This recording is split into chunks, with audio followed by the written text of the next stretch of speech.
And good evening, welcome. Thank you very much for joining me. As always, please let me know in the chat if you can hear me and see me and everything is working fine. I will have a look at the chat in 10 seconds because that's the delay on the video. So we'll see if everything's working. Thank you very much for joining me. This is going to be a live tutorial and playthrough video of Space Race, the board game. Now, the plan was that people would be coming around this evening and we'd be playing maybe a 3 or 4 player game. Unfortunately, due to the current global pandemic, we're still not allowed to have people around. So this is going to be a solo playthrough tonight, which means you're actually going to get to see how the AI works as well. Now, this is a game for 2 to 5 players. I could, if I really wanted to, play the game with 4 AI players. So a lot of solo games out there, you are playing against 1 AI. In this game, you can play against up to 4 AIs if you really wanted to. It would be a much tougher stream for me to run. Yes, so let's just check the chat. Sound and audio good is clear. Yeah, the chat names are a bad colour. There's nothing I can do about that, unfortunately. It picks a random colour at the start and I can't change it. So, yeah, unfortunately, I'm not going to be able to see the names of people appearing in the chat. But thankfully, I've got the YouTube chat open on screen. So, Space Race is a game which was successfully funded on Kickstarter and is being delivered to backers in the next couple of weeks. I believe that a notice went out today to all Kickstarter backers telling everybody where the shipments are. And yeah, so if you are a backer of this game, you should be getting it soonish. Now, Martin, one of the co-designers of the game from BoardCubator, is in the chat. So if you have, he's just said, if you have any questions about the game, feel free to put them in the chat. In particular, when am I going to get my game and when's it available, etc., etc. I'm going to jump in. I've done some of the setup for you already, but I will explain what's going on here. I will also explain that I'm not using the board that came with the game. So the game comes with a game board, surprisingly enough. This is the game board. So what am I using? Well, BoardCubator were very nice, and this arrived this morning. This is a neoprene playmat. Okay, so this was an optional extra, I believe. But yeah, I'm going to be using that tonight because neoprene mats, they're a nice surface, but also they make it a lot easier to pick up the cards from. Also, you wouldn't normally have the board like this, okay? So you would normally have the board vertically, but for the purposes of the camera and the camera layout, I've actually got it like this so that you can see it a bit more clearly. Every time you play the game, one of the things that you have to do at the start of the game is to choose a mission. There are 3 missions in the base game. There's an extra one included in the Cold War expansion. It recommends that you play the Mercury mission to start with, which is what we've got here. Now, if I go to the first of my camera presets, you can actually see the Mercury mission here. So a mission is made up of 7 tiles. You might just be able to see, but it says MM1, MM2, MM3, etc., etc. This is the Mercury mission. You don't mix these tiles up. They've got to be in this order. If you look, they do fit into the spaces here. That's the mission that we're going to be playing with for this particular game. But you can choose any of the missions on a later game. The other thing that we've done in setup already is there are these projects. So if we go to my second camera preset, we have 5 projects in the game. You have the projects are divided into categories. You can see we've got an A, we've got a C, we've got a D and an E. This was B, okay? So we've got 1 of each. Now, the E category is only available if you've got the Cold War expansion. If you don't have the Cold War expansion, you will not have the E category. So what you do is you take 1A, 1B, 1C, 1D, then you pick another one at random, and then you shuffle them all together, and then you lay them out on here. So a lot of people will naturally think the A goes first, then the B, then the C. No, they all get shuffled up and they all get randomly placed on here. Because I've got the Cold War expansion, I am using an E tile, which is in there. We'll come on to them later on, but at the start of the game, the first project is opened. We'll explain that later on, but the first one is always opened at the start of the game. I've chosen to play as NASA, so I've got these little NASA astronauts there. I have chosen that the China faction is going to be my opponent. We have the little rockets here, which, yeah, you can just about see on the overhead, but these are 3D rockets. You may notice, those observant ones of you, that this seems to have an undercoat of white paint on it. It does, because earlier this week, I started painting it. So this one has, I've started painting this one I haven't yet. They start off on there. The objective of the game, we're going to be playing it over 7 rounds, and if we just look at the mission again, it's the reason it's divided into 7 tiles is 1 tile per round, okay? So the game will last for 7 rounds. And you're actually trying to advance on this progress track, which is all around the board. Now, oddly enough, you start with 1,950 points. What it is, this is the year. So the year is 1950. That's when the game starts. And what this reflects is the amount of progress that you've made. It's a victory point track, but they themed it to represent the year. So if you win by 2 points, for example, it means that you're 2 years ahead of the other player in terms of the progress that you've made. Anyway, at the start of the game, all of the players start on the 1950 space. Okay, let's just zoom in a bit on here. So all players start on the 1950 space, but you can't all physically start on the space, and there is turn order. So you see printed here, Soviet, NASA, ESA, China, and then private. That is the turn order. So NASA is actually ahead of China. So even though China is on the same space, I've just put it off to one side there. I think the rulebook suggests that you actually put it there like that. But yeah, they are both on the same space to start with. We have a big deck of cards. This is a big deck of cards. I think it's 162 cards. I think all of the cards might be unique. There are definitely some in there that are similar, but when I looked at in close detail, they were different. Some of the bits on them were different. And we start off with one card in the unexplored universe. Okay, I started with 4 cards in hand, and then these are my control cards. So there's 2 main types of cards in the game. There are the space cards, which are the ones with this back, and there are control cards, which have this back. So these are the NASA control cards, and these are the China control cards. There's basically they're color-coded for the different factions. Now, all of the space cards will get shuffled and put in a big deck here. You put one of them here, and each player, if you are using the recommended standard setup, will get 4 cards in their hand. So you can see here, these are the 4 cards that I've got in my hand. If this was a multiplayer game, you wouldn't see these cards. These are kept secret from the other players. Because it's a solo playthrough, I'm just having them on the table here. But all players would get 4 cards at random from the deck at the start of the game. And that is because we're using the standard setup. So let me just have a look at the agencies. I've chosen to play NASA today. And you've got some flavor information about this. But you'll see that there are 2 different setups on here. So in the standard setup, which is what we're using for tonight's playthrough, everybody starts the same. We're going to start with 12 control cards. We start with 14 astronauts in the agency. That's what this icon means here. 14 astronauts in the agency.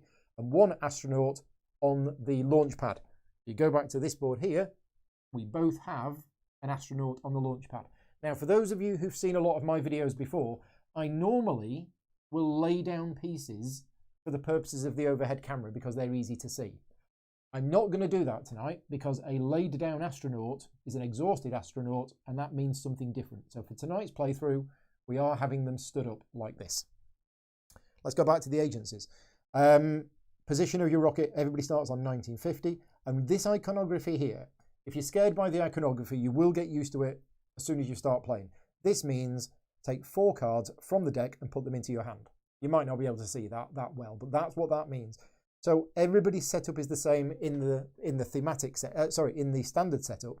Once you've played the game a couple of times, you can actually start using the thematic setup, and every faction has a slightly different setup, which makes the game a little bit more asymmetric. And you can see here in the thematic setup, NASA actually starts in the year 1956 in terms of their progress, and they start with 5 cards in hand. But we're not using that tonight.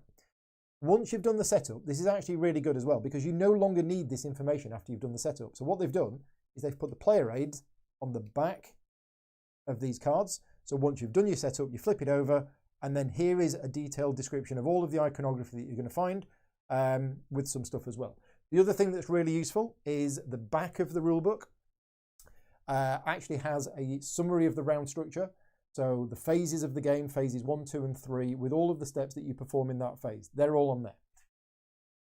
One more thing to do in setup just before we start is the control cards. Now, I mentioned that we're going to start with 12 control cards each. If I didn't mention it, then you get 12 control cards each.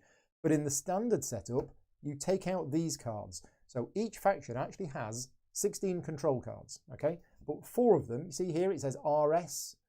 These are rocket-specific cards. This makes the game different because these 4 cards are unique to NASA. If you are playing the standard game, which is what we're playing today, we don't use these cards at all. If we are playing the thematic setup, we use these 4 cards, but we take out 4 of the other cards, and it tells you here which other cards you will take out. Okay, so for tonight, we're going to take out the rocket-specific cards. We don't need them. and we're just going to be using these 12 control cards. Now, these 12 control cards that I've got are exactly the same as China's 12 control cards, but you do not shuffle these. We've got 3 technology ones, 3 space program, 3 breakthrough, and 3 propaganda. Okay, everybody starts with the same 12 cards. You do not shuffle them because every round you will pick one of these cards.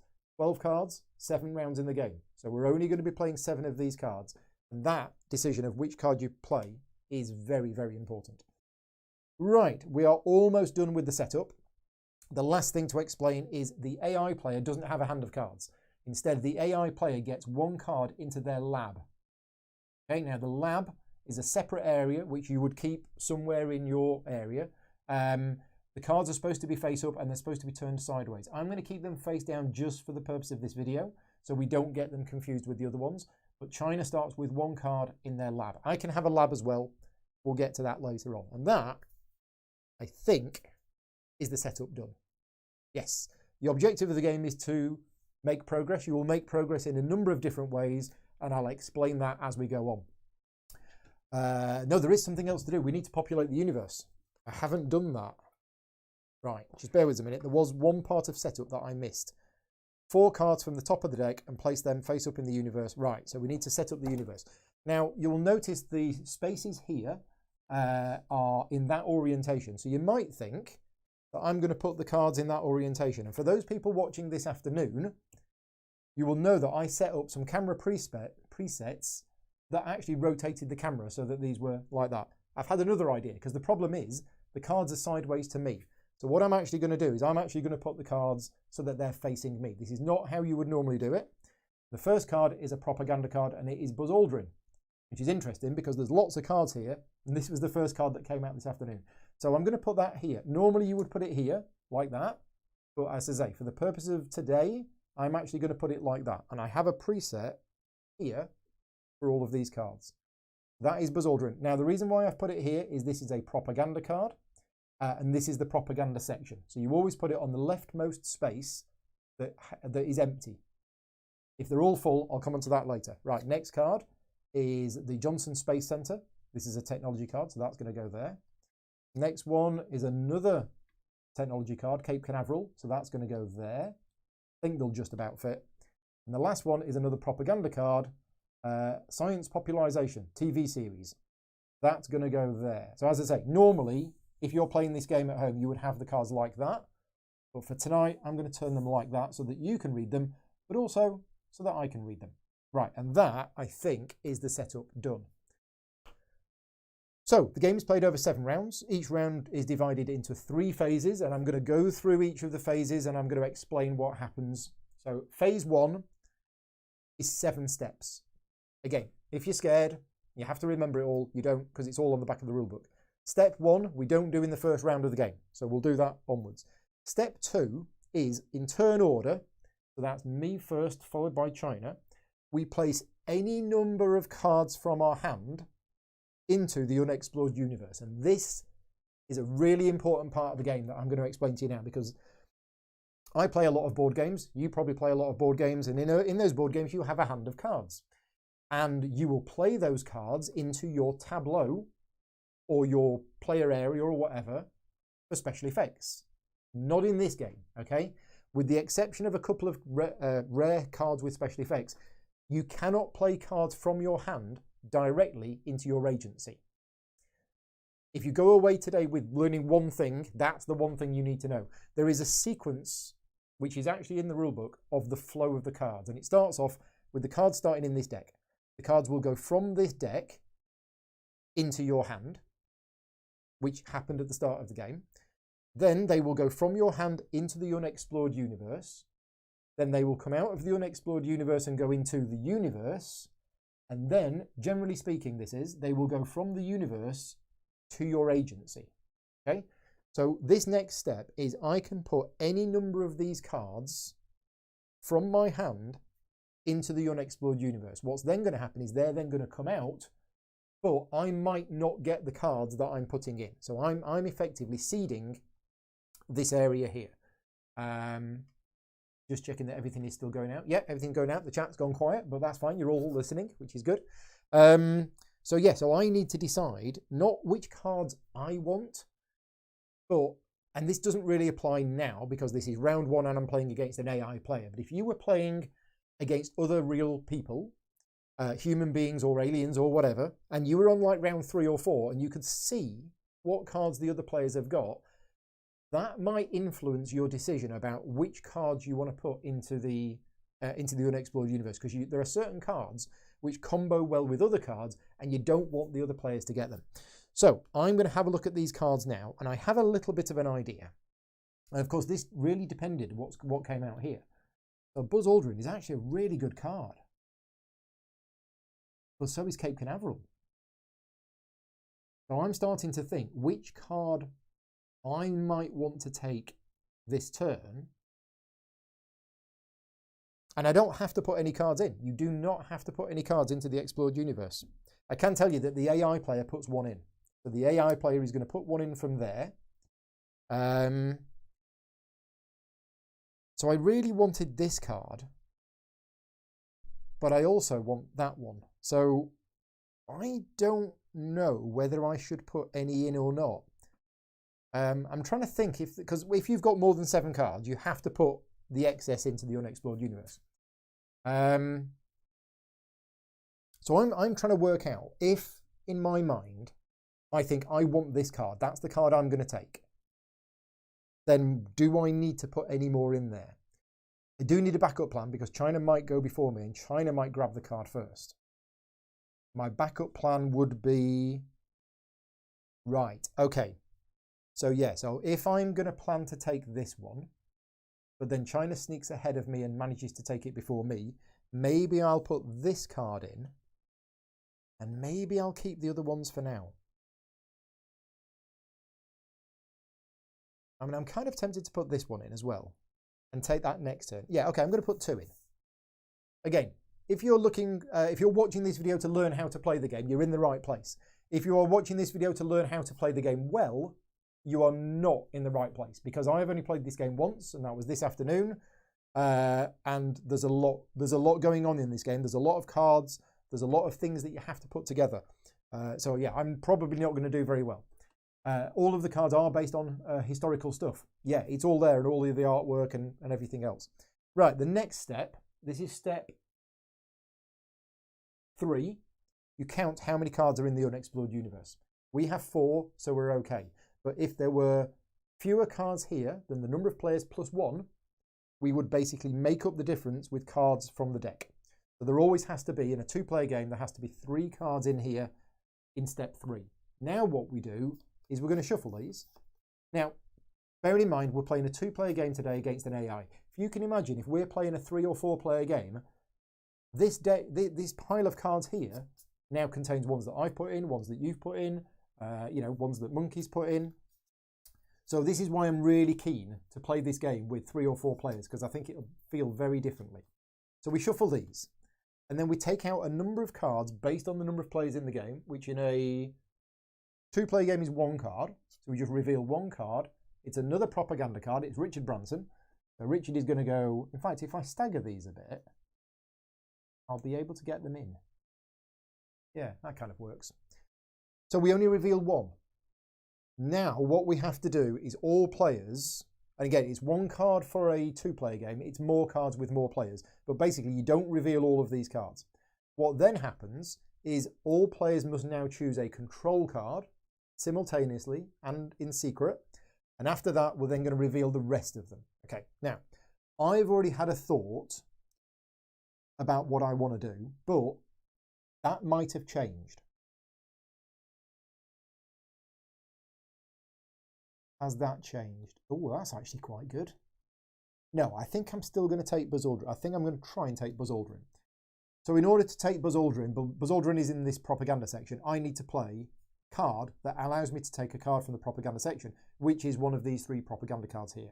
The number in the top left is the initiative value, and basically the higher initiative value will go first. But the lower the initiative value, the special abilities they've got. I think I'm just going to go get in there early. I'm going to play this. Okay, so this card goes face down here. This will be my active control card for this round. And remember, you start with 12, but you're only going to get to play 7 of them during the game. Now, Thankfully, the AI player is not actually that clever. What the AI player does is it picks a card at random from the top of its deck. So I've already shuffled these cards. I'll just shuffle them again. But it picks the top card of its deck, and that is it. So every player has now chosen their control card for this round, and now we reveal the rest of them one by one. We have another propaganda card. We have another technology card. Honestly, there are different cards in the game, and these have been really well shuffled. So that's interesting. We've actually got, we've got 4 propaganda cards, and we've got 4 technology cards. As I say, there are other cards in the game. We just haven't actually had them. And now, finally, step 7 is players reveal their control card. So China is Space Program Initiative 6, and NASA is Propaganda Initiative 6. Right, that is the end of phase 1. So there were 7 steps to do in phase 1, which might sound a lot, but it's actually fairly simple. We skipped step 1. It was basically, which would have been draw a card. Put a card from there into there. Everybody puts as many cards as they want into here. Then you make it up to the number of players plus 1. Then you reveal some. Then you choose a card. Then you reveal the rest. Then you flip your cards over. That's phase 1. Okay. Phase 2, this is where players are going to be taking turns. Phase 2 is divided into 5 steps. The first step is the propaganda step. Second is technology. Third is space programs. Fourth is breakthroughs. And the 5th is bureaucracy. Okay. So first of all, we go to the propaganda step. If no players have played a propaganda card this turn, we skip it. Okay. Then we do technology. And again, if no players played a technology card, we skip it. Then we do space programs. Then we do breakthrough. Everybody has to do bureaucracy. That's how bureaucracy works. So first of all, we're in the propaganda step. Has any player played a propaganda card? Yes, me. If multiple players had played a propaganda card, you go on the initiative value. And if it's tied on initiative value, you would use turn order. So by me playing the 6, that guaranteed that I went first because I was ahead in turn order. Okay. So what I get to do is I get to resolve, and if we just look at the agencies, I get to resolve the abilities of this card, because this is my active control card, and all other cards in my agency with a yellow stripe. Now, right now, that's none. But I'm going to do this. So again, this iconography might be a bit scary at first, but what it means is take a propaganda card from the universe and put it into my agency. So what's in the middle is what you do, and this is a propaganda card. Where on the left is where you take it from, and on the right is where you put it. So this is from the universe, take a propaganda card and put it into your agency. Okay, so basically I get to take one of these cards and I get to put it into my agency. Now, I did have a look at this one, so I am going to take this one. I'm going to take Buzz Aldrin, and that is going to go into my agency like so. Now, just a quick note, Buzz Aldrin, you will notice that there is an extra icon here. This means that Buzz Aldrin is a leader. You are only allowed to have one leader in your agency at any time. So if I ever take another leader, I have to decide which one I'm going to keep. But right now, Buzz Aldrin is my leader. Now, down at the bottom of the card, you'll notice this icon here, the exclamation mark. That means that this has an immediate ability, which I must carry out right now. So some of the cards have this icon and some of them don't. This one does. And this means I take an astronaut from my agency and put it on the launch pad. Again, iconography, if you can see it, take an astronaut from the agency, put it on my launch pad. So take an astronaut from my agency, and we put it on the launch pad. There you go. Simple. That's it. Now, Buzz Aldrin has an extra ability as well.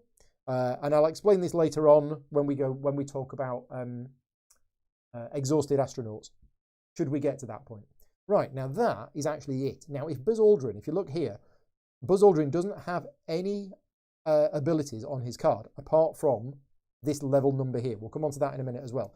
But if Buzz Aldrin had an ability on the yellow stripe, I could carry that out right now. So you can put cards into your agency and activate the abilities on them on the same turn that you play them.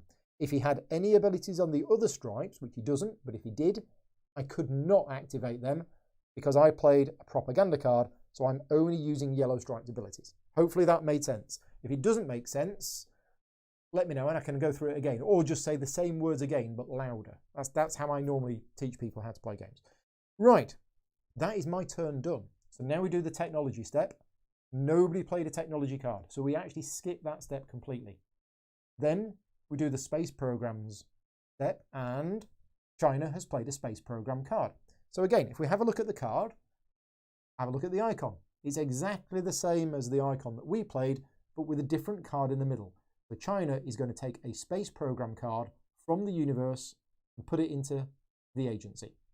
However, there are no space program cards in there. So what happens is you go to the previous one. Okay? If there were none there, you go to the previous one. If there's none there, you draw 3 cards. Okay? The AI player does something different if there's nothing else. I think they get 1 card into their lab. But in this case, because there are no cards in the space program area, we actually take a card from technology. And the AI player will always take the leftmost card. So China is taking the Johnson Space Center and placing it into their agency. Okay? Now, have a look at that. There is an icon, there is an ability printed on that card there. So if that was a human player, the human player would be able to do something with that right now if they wanted to. The AI players don't. There is only one particular type of card that the AI players actually do, but that's not one of them. So yeah, if that was a human player, the human player would get to do that. Oh yes, Martin's confirmed. If everything was empty, the AI player would actually get the top card of the deck straight into their agency. Thank you. I knew it was something like that. So that's it. That is the propaganda step done. That is the technology step done, the space program step done, the breakthrough step done. Everybody now has to do bureaucracy. Okay? Now, bureaucracy, what you do is you look at all of the cards in your agency. If any of them have bureaucracy symbols at the bottom, if they do, you have to resolve them now. Neither of us do, so we can actually skip that step, and that is the end of phase 2. Phase 3 is the exciting bit because this is where we look at the mission. So let's have a look at the mission again. These are the 7 steps of the mission, or the 7 rounds of the mission, and you see all of this beforehand. So you know right from the start of the game exactly what's going to happen in terms of these symbols, and you can plan accordingly. And every mission is different, so every mission will require you to focus your efforts in different areas depending on what icons are on here. Okay, I'm not going to explain all of these right now. I am going to explain these 2 symbols here. There's also projects which you can complete by construct. Yes, okay. Projects I was going to come on to later on. Yes, no, in fact, thank you. I made a point of mentally saying I need to explain the projects, and then I forgot about it. Let's just rewind a bit. Let's go back into phase 2 because there is a project. So there are 5 projects in the game. This one started the game open, and when a project is open, it's basically got something printed on it, which is this condition that all players are trying to fulfill. And if they do fulfill it, they can send astronauts from their agency to the project. So if we have a look at this one, this was randomly chosen and in a random position, but it starts the game open. This is the father of all bombs. And what this says is, whenever any player plays a propaganda card into their agency or a technology card into their agency, they get to put an astronaut here. So this should have happened back in phase 2. So a slight rewind. But when I took Buzz Aldrin into my agency, that met the conditions of this project.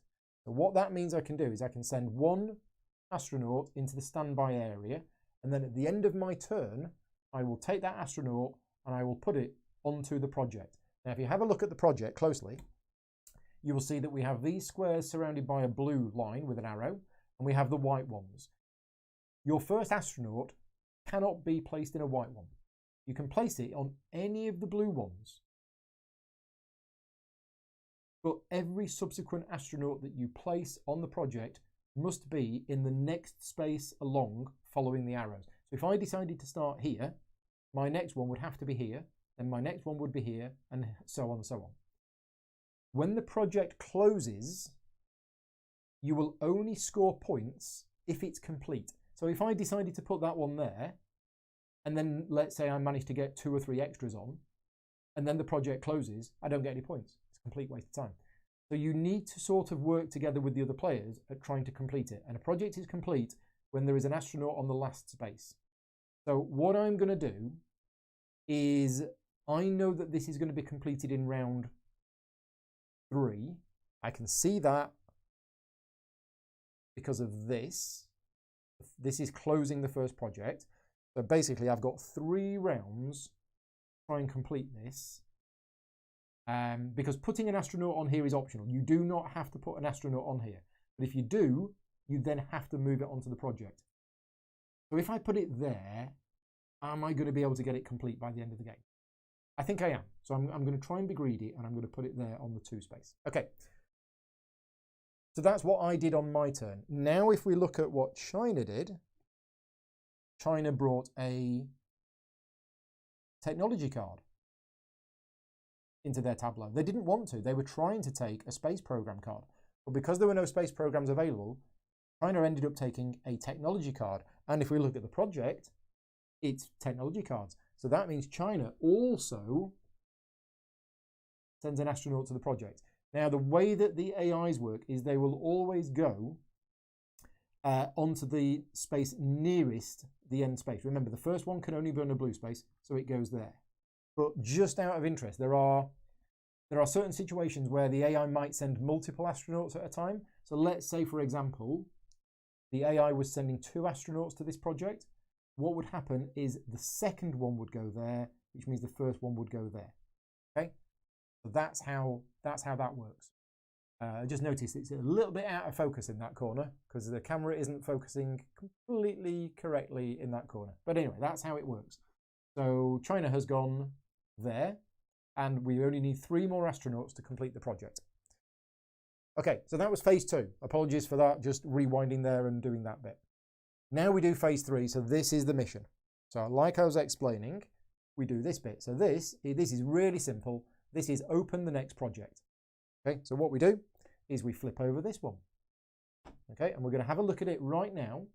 So this is the E type of project. The E ones are very different. These come with the Cold War expansion. But this is an interesting one. This will trigger whenever you put a card into the unexplored universe. And you will get 1 astronaut for every card you put in.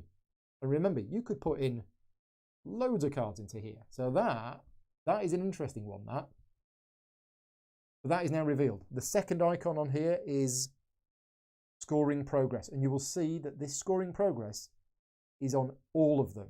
And in fact, some of the missions, there is a ×2. So what we now do is we now score progress. This is a crucial part of the game because it will happen every round. And if we have a look, I have played a yellow card. So what I do is I add up the levels of all of my yellow cards in my agency, which is 1. And I will score 1 point. Right? However, you do the scoring in reverse turn order. So although, remember, China is on the same space as me, China is actually behind me in turn order. So we're going to score China first. And let's have a look at China. China is going to score 3 points, but it's actually doubled. The AI player doubles their score from progress. So China has got a very, very early lead and is actually going to go up 6 on the progress track. So we go 1, 2, 3, 4, 5, 6. So China is effectively in 1956. I will now get my 1 point. I am in 1951. So we're currently 5 years behind. And then you flip the tile over. And that is the end of round 1. So if you just wanted an overview of the game on how it plays in round 1, there you go. But we're now going to jump in and we're going to carry on with round 2. Now at the start of round 2, remember in phase 1 there were 7 steps and we skipped the first step in round 1. Well, we don't do that now. So what happens is in step 1, all players get a card into their hand and the AI players get a card into their lab. Okay? So that's step 1. Now, all players may play... Oh, and then we add 1 from there into there. Yep, and now all players may play any number of cards into here. Now, I'm thinking... Well, hang on a minute. If I play any number of cards... If I play all my 3 cards into there, that's 3 astronauts on here. 3 astronauts on here is brilliant. But then I've lost these cards. But I think that's what I want to do. Well, we know the AI player puts a card from their hand into there. Now this is actually done in turn order, so they would do this first. They've put a card from their hand into the unexplored universe. That gets them an astronaut. That astronaut goes there. But now it's my go. So yeah, I'm going to do it. I'm going to put all these 3. Is there any of these cards that I want to keep? I don't think there is. Wow. No, I'm going to put all of these cards into the unexplored universe. So I've put 3 cards into the unexplored universe. And yeah, there's a good question in the chat. Very good question in the chat from William. Because working on the rulebook for this game meant that I was also involved in some of the discussions about the rules. And the reason why I'm putting them into the standby area and then putting them on here, which you might think is a bit of a pointless step, because literally I'm putting them there and then straight away I'm moving them to here. The reason for that is the designers of the game didn't want a player to interrupt their other decisions that they would be making on their turn by also deciding where to put these. So the idea is, because you might achieve this project at any time in your turn, you put the astronauts on there, and then at the end of your turn, that's when you move them onto the project. So it's just to aid the flow of the game. But now my turn is over. I'm going to assign these. Now, this is interesting. Where am I going to put these? Because I could be really greedy, but actually I don't have many cards. So I'm not going to be really greedy. I'm going to put the first one there, which means the second one goes there and the third one goes there. So there's only 2 more spaces and that one's complete. Now I could have been really greedy and started back here, but then I would have needed a way of drawing more cards into my hand in order to try and help complete it. Anyway, that's what we've done. Cards in the unexplored universe. We now have more than 3, so that's okay. We give these a shuffle. And just out of curiosity, for those people in the chat, let me know, have you backed the game and you are popping in here to see how it plays, or are you just curious to see what the game is? And then at the end of the stream, I will ask you if you are now considering picking up the game after seeing how it plays. Also, if you are not watching this live, if you are one of the people watching afterwards, thank you very much for watching afterwards. Please remember to click the like on the video and leave me a comment if you found it useful. Always appreciate it. Right, so we're going to reveal one of these cards, and it's another technology card. So it goes in the leftmost. So I said it goes in the leftmost empty space. That's not technically true. It goes in the leftmost space with the fewest cards, which in this case is here. But if another technology card is going to come out right now, it will go on top of this one, covering that one over. Okay? Right, now we have to pick. So China picks, so what you do with these cards, you actually slide them up a little bit. China is choosing that one. Now, what are we going to choose? Now, I'm just thinking about this because I want to get this project finished before it closes, which means I need to be taking another propaganda card or a technology card. So I like this one. Or do we like the Mir Space Station? The Mir Space Station is good. There is a difference, by the way, between abilities on the left and abilities on the right, and I'll explain that later. But yeah, if you're wondering why some of the icons are on the left and some of them are on the right, I will explain it. So I'm now thinking ahead as to which cards I want to take, because there is the OKB1 research facility that I put in there, and I'm tempted by that one. I'm also tempted by the Mir Space Station, but that needs upkeep. See, this is the bureaucracy icon. So the cards that are really good generally have kind of upkeep cost on them. Yeah, I think I'm going to take a technology card this round.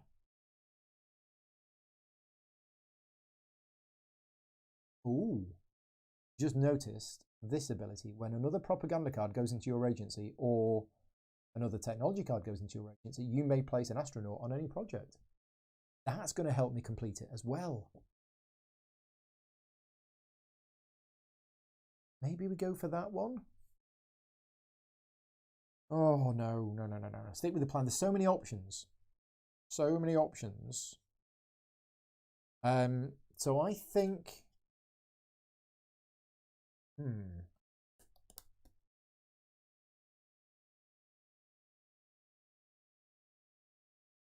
Yeah, I'm going to play this card. Okay, so that slides up. Okay, and I'm going to play that card there. Now that both players have chosen their control cards for the round, we then reveal the rest of the cards in the unexplored universe. So we have, right, here we go. We have another technology card. So again, it goes on the leftmost space that has the fewest cards on it, which is there. So if I wanted that one, I can't have that one now. It's been covered over. Next card, and I say leftmost, remember, if you're looking at it from that side. We have a space program card. We have Project Mercury. We have our first breakthrough card, the Pluto Flyby. And we have another space program card. We have the Lunar Cod, Lunar Rover. Right, now we reveal control cards. So I am Technology Initiative 1, and China is Breakthrough Initiative 3. Okay, so now we're going to Phase 2. Phase 2, we have the propaganda step. Neither players are playing propaganda, so we skip that. Technology step is me. I've just remembered a rule. Apologies, I've just remembered a rule for the AI player. If they are the only player to act in a particular step, they get a bonus card in their lab. I think that's the rule. I'm just going to double check that, but it just reoccurred to me. Reoccurred to me. Phase 2, if the AI player, yes, if the AI player is the only one active during a given step, it also takes one card from the deck and places it into their lab. There you go. Quick recap on that. So, what was I doing? Yes, technology. So I am going first, and I am going to take a technology card. I can do these actions in any order, but I'm going to do this one first. Take a technology card from the universe and put it into my agency. So which card do we want? As I say, I can't have that one anymore because it's been covered over by the Ariane rocket.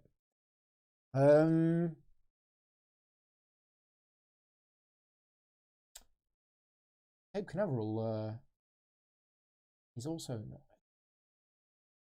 This is tricky. And I don't know the game well enough. So here's me agonizing over the decision when I actually don't know because I don't know the game well enough. But I'm thinking of taking the Mir space station because it has a cool ability. There's nothing on the bottom of that one. Or do we take Cape Canaveral? Do we go thematic? And do we take Cape Canaveral because I'm playing NASA?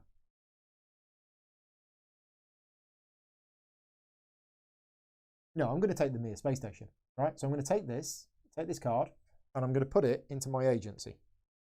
Okay, so it goes here, like this. Now, this has a bureaucracy ability, and remember, bureaucracy abilities are mandatory. You need to do them at the end of this particular phase. But I now have this ability to still resolve, and I also have this ability here. Okay. And abilities on the left-hand side, you can do every turn. Once per turn, but only on the coloured stripe. So because I've chosen the blue coloured stripe or the teal coloured stripe, I can do this. If I'd have chosen a yellow stripe, I could have done this one. So the Mir space station has different abilities depending on which colour stripe is active. So basically this is draw 4 cards from the deck into my hand, followed by draw 2 cards from the deck into my hand. So there you go. Happy days. I get 6 cards. 1, 2, 3, 4, 5, 6. Right, which is going to give me loads more choices. Let's just put these out for you to see. There you go. And yeah, if you are, I mean, I was born in 1970, so I grew up as a kid loving space, loving science fiction. I had models of the Saturn V rocket. You know, that was my big thing. Even before I got into gaming and before I got into fantasy and stuff like that, I was into my, you know, NASA and space and things like that. So playing a game like this for me definitely fits nicely with me.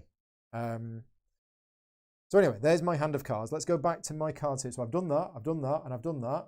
That's it. That's all of my abilities done. Yes. Right. Next, that's the end of the technology step. Now we do the space program step. China is not doing the space program, so we skip that. Now we do the breakthrough step. And again, because China, the AI player, is the only one to be doing this step, they get a bonus card into their lab. Remember, I will explain what cards in the lab do later on. And now we get to take a breakthrough card from the universe and put it into their agency. Well, there is only one, and it's this one, so it goes into their agency. Okay, now, you know what I said earlier about how the AI players, they don't do abilities on their cards? There is an exception, and the exception is breakthrough cards which put astronauts into the breakthrough zones. They are the only abilities on cards which are relevant for the AI player. And that's exactly what we've got here. So when the Pluto flyby card comes into play, so China is going to place an astronaut from their agency into that particular zone there, which is called the Reaching for the Stars zone. So what we're going to do is we are going to take an astronaut from here, and we're going to see a new area of the board that we haven't seen yet, which is the breakthrough tracker. So we have the launch pad here. We then have the Reaching for the Stars. We have the man in space. We have we have planet exploration, and we have the search for extraterrestrial life.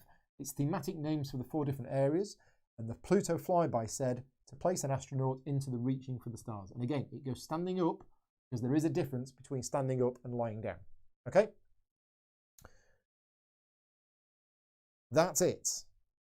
That is China's go. China did that. China took a card.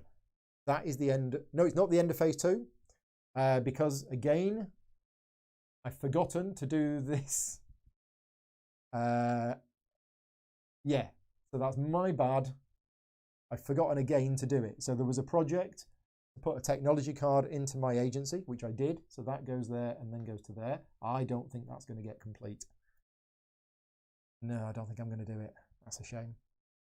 Oh well, we can try. So yeah, so I forgot to do that project, but I've now corrected that. And now we do bureaucracy. So if we have a look at my card here, I need to put, in the bureaucracy phase, I need to put one card from my hand into the investment area. So this is a new icon that you've not seen before. This is the investment area. Or put this card in the universe. So basically, I have to pay upkeep for the Mir space station, or it goes back into the universe. Now, the investment area is here. Okay, it's basically an area on the board where you put stuff. It is kept face up. It's very rare, but you can take cards out of the investment area and do stuff with them. So I need to look at the cards in my hand. Okay, so not all of the cards are unique because I have another Cape Canaveral here that is identical. Yes, okay, so some of the cards are the same. I need to decide which of these cards I don't want. And again, not completely knowing the cards, but based on my very limited experience.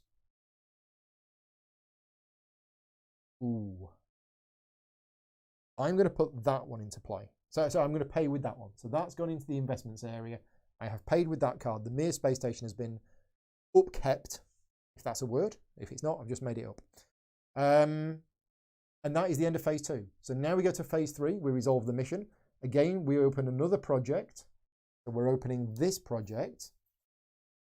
Okay, and I'll just zoom in so we can see this one. So this one says whenever you put a technology card into your agency. So right now, we have 2 projects with the same trigger. Put in a technology card into your agency, put in a technology card into your agency. That means whenever you do it, you can actually put an astronaut on both of them if you want to, or just one or the other. Okay, so that's that. Then we are scoring for progress. So I'm behind, so I score first. I've got the blue stripe or the teal stripe, so I score 2. I score 2 points on 2. Now, China, this is good because China's got a red stripe, but no red level cards. So China doesn't score any points at all. Excellent. Right. Then we do the breakthrough zone. So if you look at the mission here, this icon here means we're going to score the breakthrough zone, and it says 4/3. It's 4 points if you've got 3 or more players. In a 2-player game, it's 3 points. What we do is we very simply look at the breakthrough tracker. We look at the 4 zones here. Whoever has the most astronauts in each zone will score 3 points because it's a 2-player game. If there was more players in the game, it would be 4 points. This is really simple. China scores 3 points. If players are tied, the one with the fewest exhausted astronauts in the zone breaks ties. And if it's still tied, all tied players get the points. Okay? So China is going to progress another 3 years. 1, 2, 3. So yeah, China is now 6 years ahead of me in terms of development. But don't worry, I have a plan. I don't have a plan. Right, that is the end of the second round of the game. Round 3. I get a card into my hand. A card goes into the unexplored universe. And China gets a card into their lab. Okay, next step. Place any number of cards into the unexplored universe. And this is done. This is in turn order. So China puts one in first, which triggers this project, which means that goes there. So now I only need to put one in to complete that project. There's no point putting, there's no point putting more astronauts on here because you can't put them on the project. So I do want to put one in. Which one do I want to put in? Let's have a look at the cards in my hand. Do I even have a plan? I don't know whether I do have a plan. I kind of have a plan. And I need to look at what's coming up next. So next, one project is closing, another one's opening, and we're going to score progress. I am so far behind on the progress. Did I even score my 2 points? Yeah, I did. I just didn't do very well. I need to be getting some points, don't I? I really do.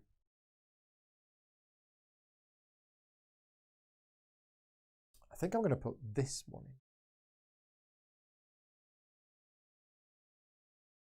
in. Or do we put this one in? Oh, I'll put this one in. A Martian meteorite. Yeah. See, the disadvantage of this is both of them going exhausted. But if you remember, I've got Buzz Aldrin. So this is the card that I'm thinking of playing this turn. But if I do that, I'm giving up on that. Do we want to give up on that, or do we want to try for that? I think I want to try for that first project. Because if I'm lucky and China selects it as well, it's going to get completed. Because I don't think I have any other way of getting another card into my agency.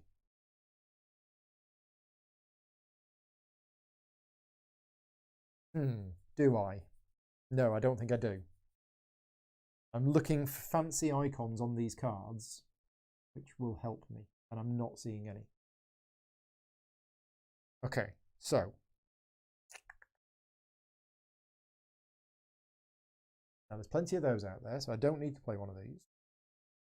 I don't want to play a breakthrough card if I'm not going to take it, because China then might take it.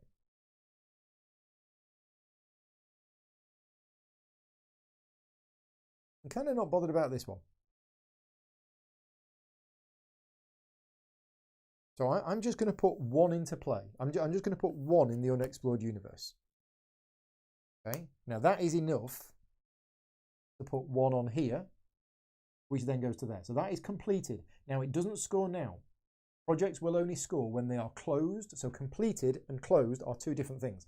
Project is completed because there is an astronaut on the last space, but it isn't closed until we get the corresponding close icon. And you can see here, one's going to close there, there, there, there, and there. So that's the 5 projects. Do we want to put any other cards into the unexplored universe? I don't think I do. No, I'm good for now. So is there 3 cards in there? Yes, there is. Giving them a shuffle.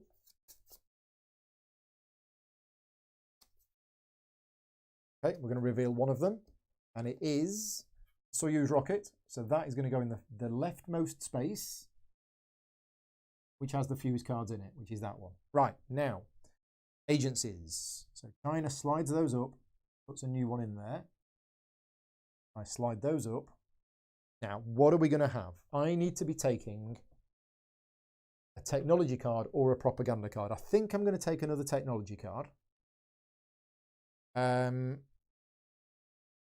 I think I'm going to try doing it with a 6. There is a whole thing in the game about being dedicated. We haven't covered that yet, and we might not by the end of this video. We're not going to see everything in one playthrough, but just so you know that there is extra stuff that we're probably not going to see. I'm going to put that on there. China's put that one there. Right, cards have been chosen. Now we're going to put the rest of these cards in. So we have propaganda card, that's the one I just put there, and we have another one of those. Okay, right, now we reveal our cards. Please be propaganda or technology. Please be propaganda or technology. It's technology. Awesome. Awesome, awesome, awesome. And mine's technology as well. Right. Oh, that's good for so many reasons. Phase 2. Propaganda step. Nobody. Technology step. Yes, we've both played a technology card. I'm going first on 6. So I activate all of these cards with a teal stripe. Remember, this is a reusable ability because it's on the left-hand side. It's reusable. I haven't covered the right-hand side abilities yet. I might take one just to see. So I'm going to take a technology card from the universe and put it in my agency, and I'm going to draw 2 cards into my hand. Okay, so let's have a look. Which one of these do we want?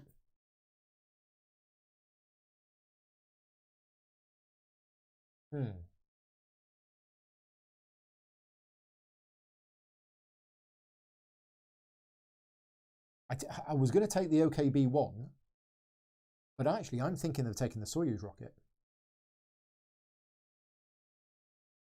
Or do we want to take something with... Do we want to take Cape Canaveral? Oh, this is tricky. Or do we take the Ariane rocket?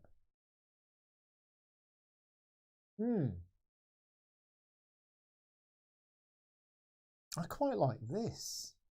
Although we do have to pay upkeep for it, but we have loads of cards in hand. I think this is okay. I'm going to take the Ariane rocket.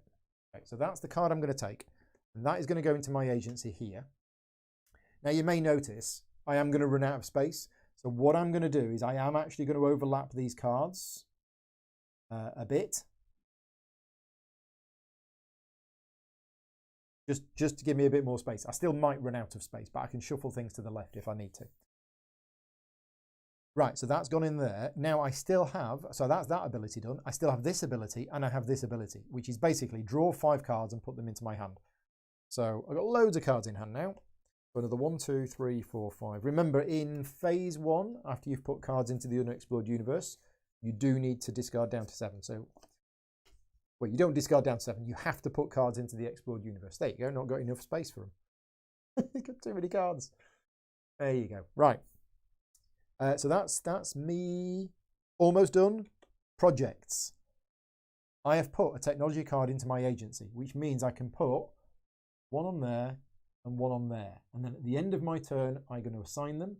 That I have no choice. That one goes there. But this one, where do we want to go with this one?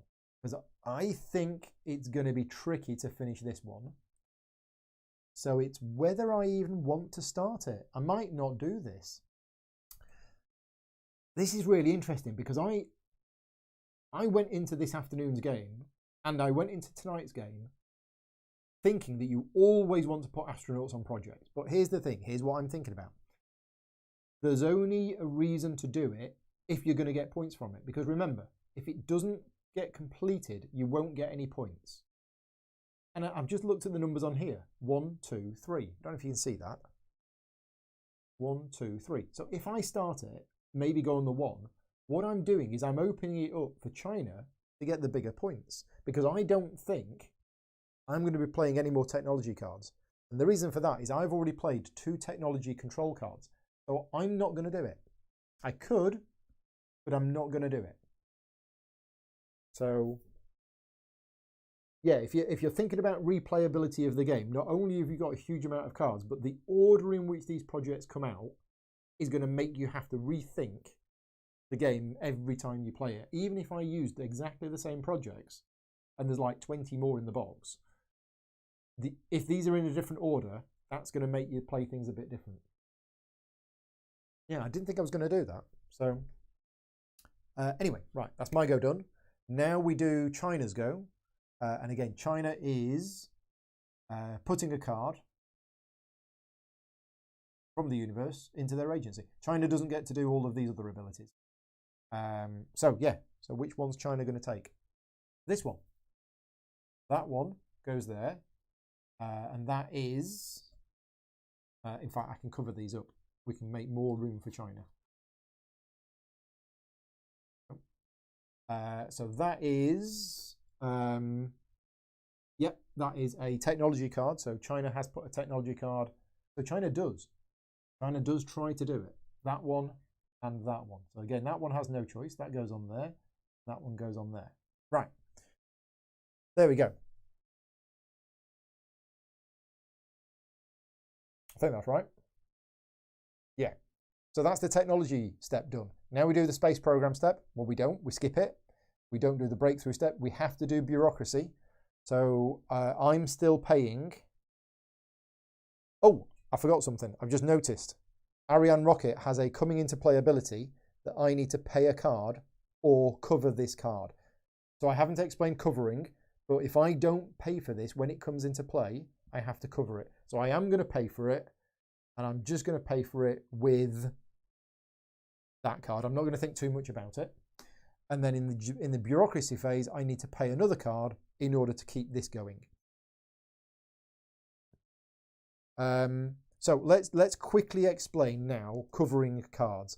This is the right-hand abilities.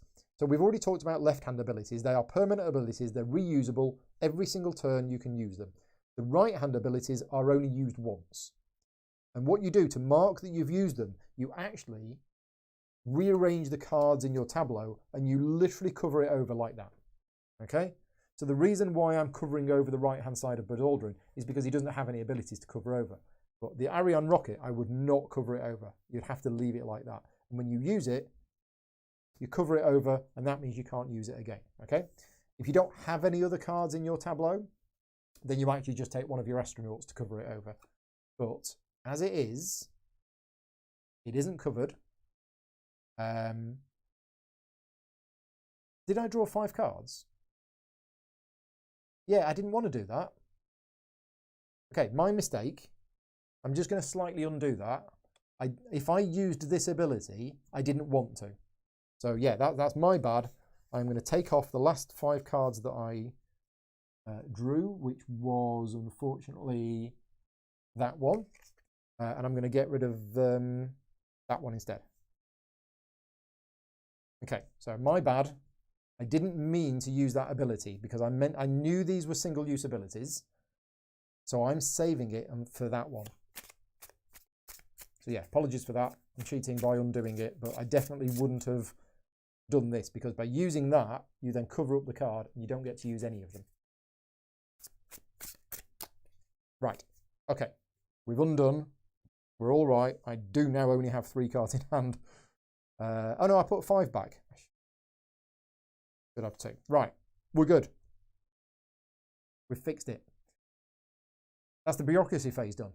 Yeah, we are done with the bureaucracy phase. So it is now back to the mission phase. So again, we score this mission. So this one is we close one mission, we open another one, and then we score progress. So the first mission closes. The first project closes. Was it complete? Yes. So all players score points. You always start with scoring in reverse turn order. So I get 2, 4, 6. Oh, now you're going to like this. I'm glad this happens. Yeah, 2 came from Mia. Yes. Thank you. I fixed it. I put 5 back, realised it should have only been 3, then drew 2 more. So, scoring. There's one very important thing that I didn't mention about scoring, is there can only be 1 rocket per space. But that doesn't mean that you skip over spaces occupied by other players. What it means is, if when you're adding points on, which I'm going to now, 6, 1, 2, 3, 4, 5, 6, if you would end your turn on the same space as somebody else, you get an extra 1. Well, in fact, if there was somebody there, I'd get an extra 1. So yeah, you don't skip them. It's only if there's somebody where you land, that's when you move on to the next empty space. Okay, now we do China. China scores 4 points, so we do count the space 1, 2, 3, 4. So there is a subtle difference, and I can see people playing this wrong. People will go, oh, I'll skip over that space, 1, 2, 3, 4, but you don't do that. Do not do that. That would be wrong. Okay, astronauts come back. Very important. And the project is closed, so you flip it over. You could remove it from the board if you wanted to, but we're going to flip it over. And I remember we talked about that during development of the game. Again, this project is complete, but it isn't closed yet. And then we open up another project, so we're going to open up this one. This is the Cosmic Background Explorer.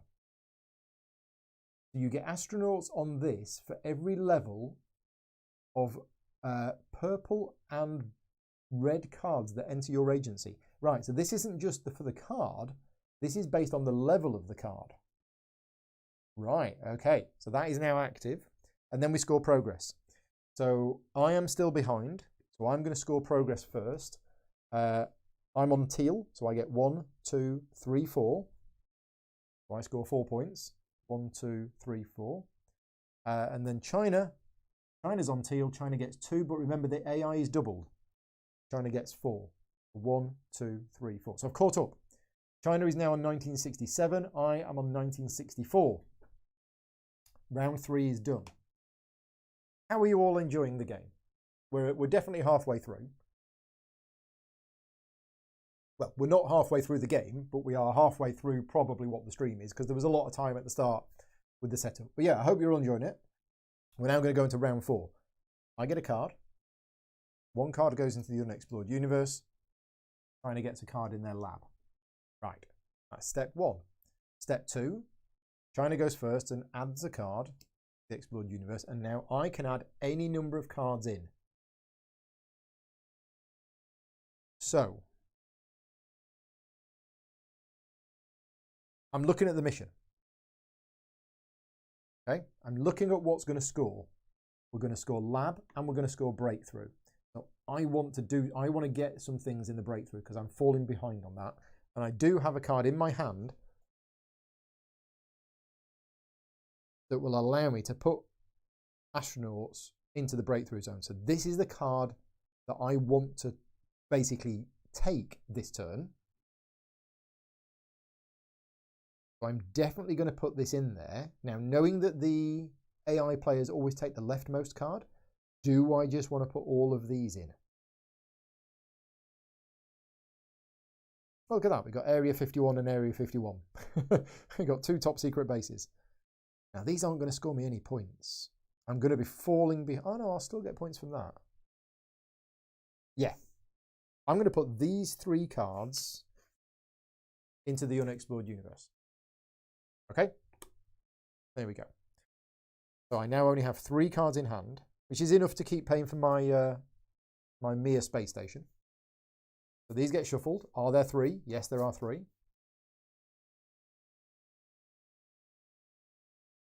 Okay, one of them gets revealed. It is another technology card, so it goes there. Then we both choose cards. China chooses that one. I am going to choose... Oh, didn't realise that. But the Initiative 1 Breakthrough card allows you to put... Raising... Oh, yeah, we're going to do that. Yeah, so I'm going to play that. Okay, so nice up. And then we reveal the rest of these cards. So let's see what we've got. We have First Moon Rover. We have Martian Meteorite. Glad that card didn't come out first. We have Aliens of the Past. Like the guy from Babylon 5. And we have Cyber Espionage. So this goes here. Okay, so they're the cards. And now we have revealing of our control cards. China is doing the space program. I am doing breakthrough. Okay, so phase 2, propaganda, no propaganda. Technology, no technology. Space program, yes. And because China is the only one to do the space program, card in the lab. Okay, takes a card. He's going to take this one and puts it. I can cover these up because we don't use any of their abilities. So that's that done. Very simple. My go, breakthrough. So I take a breakthrough card and put it into my agency, and I'm taking Martian Meteorite. Okay. And that's not going to get covered over. I'm not going to use any of these abilities yet, but just to save space, I'm going to put that there, and I'm going to put that there. Okay. So Martian Meteorite, when it comes into play, I can either put an astronaut. Sorry, I do both. I put an astronaut from my agency to the planetary exploration, and another astronaut from my agency to the search for extraterrestrial life. Both of them are exhausted. Okay. So what happens is these two go into play. One goes there and one goes there, and they are both exhausted. So normally exhausted astronauts, they are not good in terms of ties. They still count as an astronaut, but if you're tied, it's the player with the fewest exhausted astronauts who scores the points. But because I have Buzz Aldrin's special ability, I treat all of my exhausted astronauts as if they were not exhausted. Okay, so that's really good. Done. I don't have any. Oh no, I do. I have another red ability on here, which is take a card from the universe and put it into my lab. So I can take any card from the universe and put it into my lab. Now, generally speaking, it's quite hard to get cards out of your lab, but we might be able to. We might be able to. While I'm doing that, I just noticed China played a level 2 purple card. So this is level 2 because it's equal to the number of cards with a purple stripe, which means China puts 2 astronauts on this. Remember, this is an astronaut on this for every level of purple and red that enter your agency. So China is putting 2 on here. Okay, whereas I played a card with no coloured stripes on it, so I didn't do this at all. And I didn't do this. And this one's done. So, yeah. Okay, meanwhile, it's me putting one of these cards into my lab. And I don't really know. Is there a card that I want gone?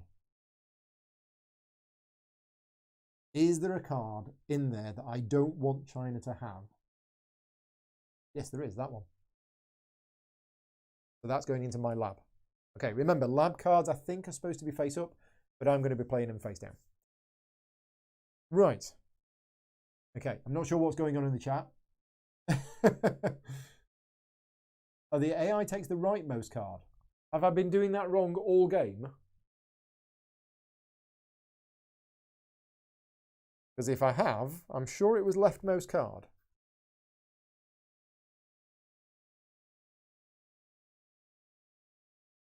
Surely I can't have been doing it wrong all afternoon and all this evening.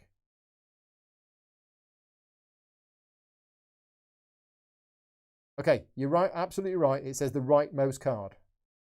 So apologies for that. For those people who've watched the start of the video and then switched off, I've been getting that wrong. It says it clearly in the rulebook. When each AI player takes its turn, it takes the rightmost card of the section matching its active control card.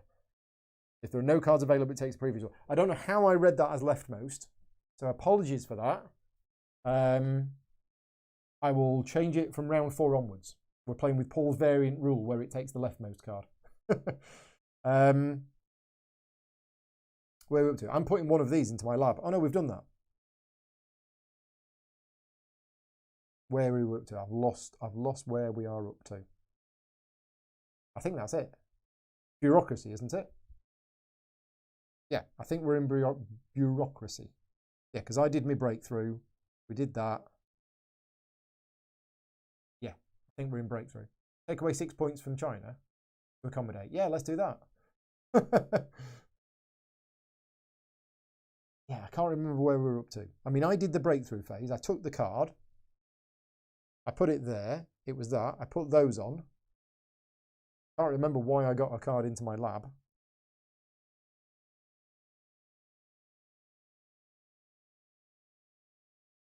Oh, it's because of that. Yes, it's that ability. So every time I play a red stripe card, I can do that. Right. Now we're in bureaucracy. I need to ditch a card to keep the Mir space station going. And I get this, which is either place an astronaut from my agency onto the launch pad, or this icon here, which basically means move anything from any zone to any other zone. So I'm going to move this one, and I'm going to move it to here.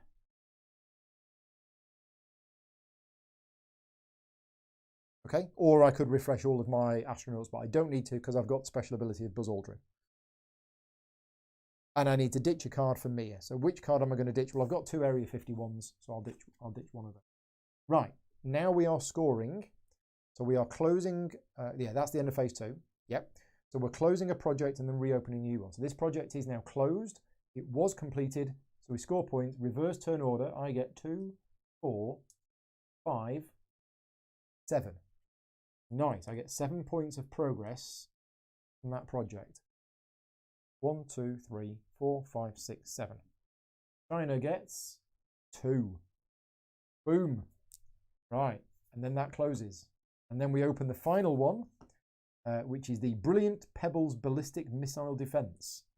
Are these real things? Maybe it is. Quite a cool name.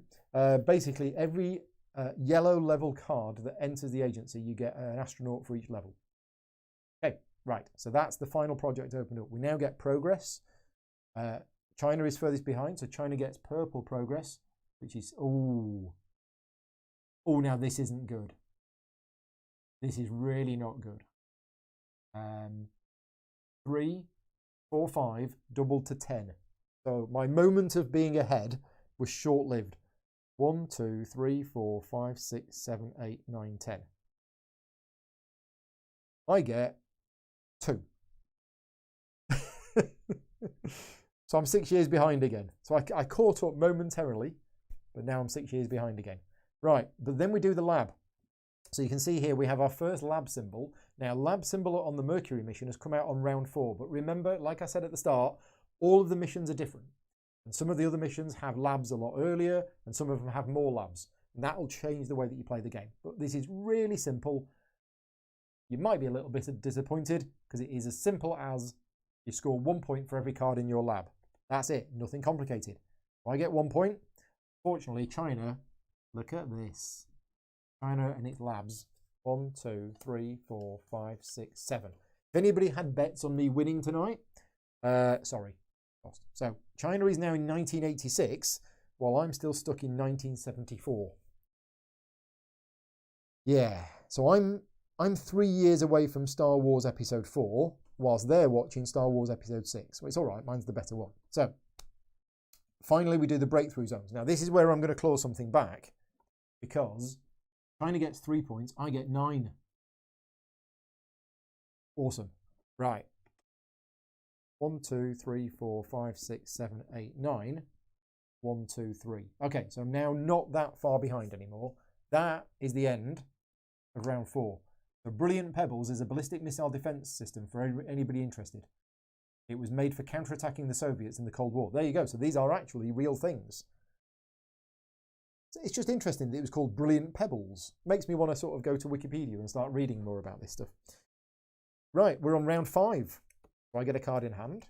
We get a card in the unexplored universe, and China gets another card in their lab. China adds a card into here. How many cards do I want to add into the unexplored universe, if any? I don't know whether I do.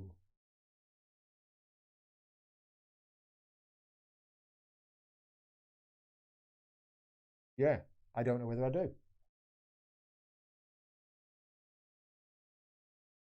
I do know. Do I know? I don't know. I don't know anything.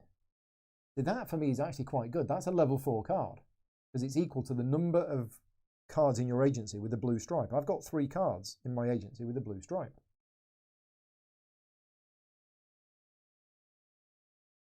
So that would actually be a level 4 card,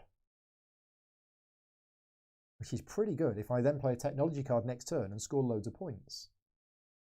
Am I going to try and do the Brilliant Pebbles Ballistic Missile Defense System? I could. I would need to play yellow cards of high level. We've got a 2 there, the Soyuz rocket. That's all right, isn't it? Yeah, that's quite good. So maybe we look at taking that one. Maybe look at taking another technology card. Maybe I'll take this one first. Take this one first, then take that one. Because, yeah, I mean, yeah. There's only 7 rounds in the game and you've got 12 cards. There are definitely some areas that you can do without. I'm happy with the breakthrough. And I've just realised, I knew I was going to make a couple of mistakes tonight, and I've just realised I have made another mistake. So I apologise for this. I will correct it at the end of this round. But before you score the breakthrough in every round, the AI should have done something. So I'm really sorry. I'm not going to change it now. I'm not going to undo. But what I am going to do is I'll fix it from the end of this round. But I'll tell you what, I'm going to give China another 3 points, and you'll see why at the end of this round. So yeah, I don't know if Martin spotted that, but there is something that I should have been doing at the end of each round. I'm just going to put this in here, and I'll explain it at the end of this round. So apologies for that. It's a rule for the AI. So if you're not playing solo, what you've seen is fine. But the solo player does something there at the end of each round. In fact, no, it's not at the end of each round, is it? It's every time there's a breakthrough scoring.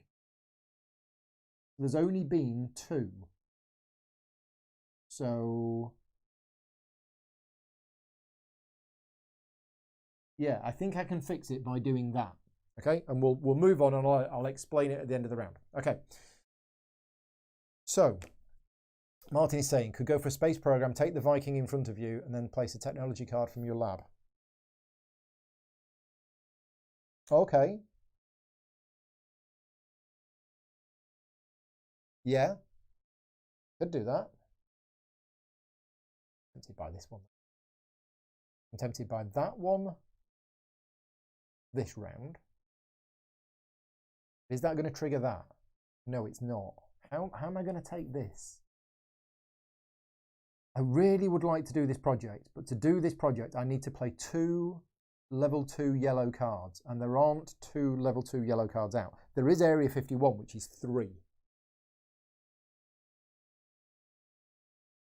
And when it comes into play, I can put an astronaut onto the launch pad, and in the breakthrough, I can move things around. Oh, that's so good.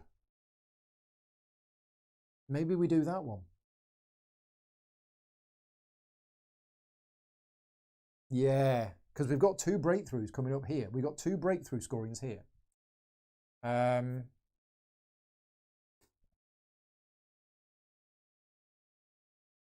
Yeah, I think we're going to do that. So I need to put cards into play. So I'm going to put that one into play and hope I get it. I'm not going to play any other cards. I'm just going to put that one in. So these get shuffled.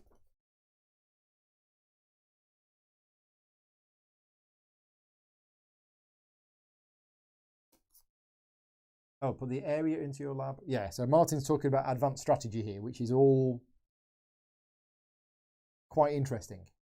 But I'm not gonna go for it because it's confusing me. So we're revealing one, which is Sergei Korolev. So that's gonna go. There's already 2 cards there, so it actually goes here. Okay. Then we choose cards. So I've already decided which one I'm choosing, which is that one. No. Yes. Yes. No. What did I put into play? I've forgotten. It's a technology card. Right, so I need to play a technology card. That's it. So I'm playing that one. It's my last technology card. China is playing that one. Then we reveal the rest of the cards, which is Sabotage, which is going there, followed by Area 51, which is going there. Okay. Then we reveal our cards. So I'm doing technology and China is doing propaganda. Right, so phase 2, China goes first with propaganda. It's the only one doing propaganda, so it gets a card into its lab. It's taking the rightmost card, as we now know, which is this one, and it puts it there. Does that trigger any of these? No. Okay, so that's it. Yep, that didn't do very much. Then we do technology, which is me. So I'm going to take a technology card and I'm going to take Area 51. I think, yep, I'm taking Area 51. And I'm going to put it here. I can cover this up now because we've done that. And Area 51 has 3 yellow stripe, which means I can put 3 astronauts onto the Brilliant Pebbles ballistic missile defense.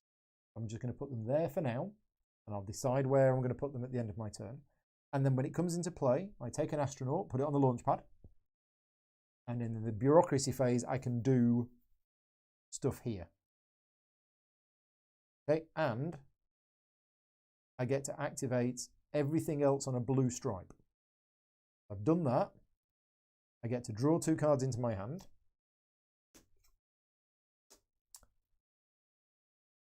And I'm still not going to do that ability. Oh, I needed to play a purple card. Yeah, so I think that's it. That is it. Yeah, so at the end of my turn, I'm now going to put these astronauts on. So where am I going to put them? How greedy do I want to be? Do I think I'm going to get a yellow 2 next turn? I don't know if I am. But I will probably get a 1. So I'm just going to put the first one there, which means that one can go there and that one can go there. I don't want China to go first and get the 4. That would be, I might cry. If that happens, there may be tears. Okay, that's what I'm going to do there. Right. So that's it. Space program step is skipped. Breakthrough step is skipped. Bureaucracy. So I've got a whole host of bureaucracy abilities here. I have to pay a card for the Mir space station. Now, bearing in mind I know what card I'm probably going to play next. So that's going to go. Then I've got this. So I can basically relocate my astronauts to where I already have astronauts. So in the breakthrough zone, I can move these to wherever I've already got ones. So that's going to go there, and that's going to go there. Okay? That's it for bureaucracy. So that's the end of phase 2. I've not forgotten anything this time, have I? I don't think so. So now we go into phase 3, which is the mission. This is a really simple one. We close a project and we do progress. This project closes, nobody gets any points because it wasn't completed. So the Raptor engine is a failure. And then we score progress. So I'm furthest behind. So we score my progress first, which is 1, 2, 3, 4. And then we do China's progress, which is 1, 2, doubled. 1, 2, 3, 4. Okay, we're not doing breakthrough scoring. So that thing that I said I'd explain, not going to explain it. It only happens when you do breakthrough scoring. It's not every round. The area effect only once. You can, the area. Oh, right. It's only once. You may relocate 1 astronaut. Right. Okay. Thank you. So I don't do that one. There you go. I've just taken 1 back. Yeah, you're right. It's you may relocate 1 astronaut to an area where you already have an astronaut. Thank you. We flip that over and we go into round 6. So I get a card. Card goes in there. Card goes in there. Then China puts a card in here. So this round, we're going to close another project, which again is going to be no points. We're going to score progress and we're going to score breakthroughs. Now, I'm doing all right on the breakthroughs. This is my opportunity to try and catch up. I also want to try and complete this project so that I score a bazillion points next round. And in order to do that, I need to take a yellow card of level 1. And I can do that in all sorts of ways. I'm losing on the lab. Lab points are bad. I'm really not doing well on the lab point. Okay, so what cards do I want to put in there? Well, I don't want to put any more technology cards in because I'm not going to be able to take them. I need to work out what card I'm going to play this round and what card I'm going to play next round. I think I want to play a purple card this round that has a yellow stripe on it. And there aren't any. Okay, what about taking a yellow stripe card this round that's maybe got a purple stripe on it? One of them either.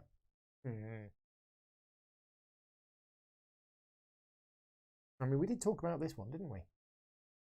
Because this is a crazy good card. Oh, I've played all of my technology cards now. So I've played my 3 technology cards, so forget them. There is a way you can get one of them back. You can play a yellow card, get one of them back. Oh.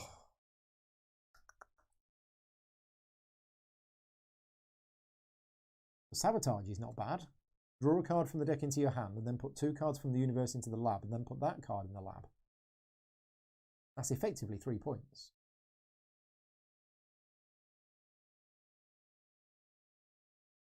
Do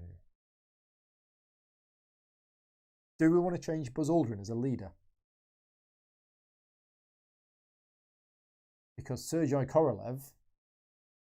Oh, this is tricky. This is really tricky. I definitely need to do this. And I want to do this early. And that means taking a card with a yellow level, which is either that one or that one, and I can't take either of those because I don't have a technology card. Oh, this is tricky.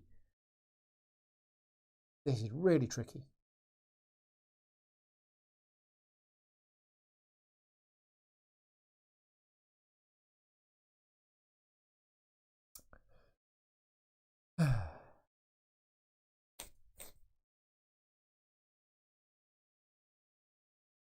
Maybe we play purple. No. I want one of these technology cards back. But if I play purple, I get 3 cards into my lab. And I can... Oh no, I can't play that. So I need to play Propaganda 1 in order to get one of these cards back. You can basically swap one of the cards in your hand with one of the ones you've previously played. Then I can get the technology back. Then I can play the technology again. Then I can get the yellow stripe card.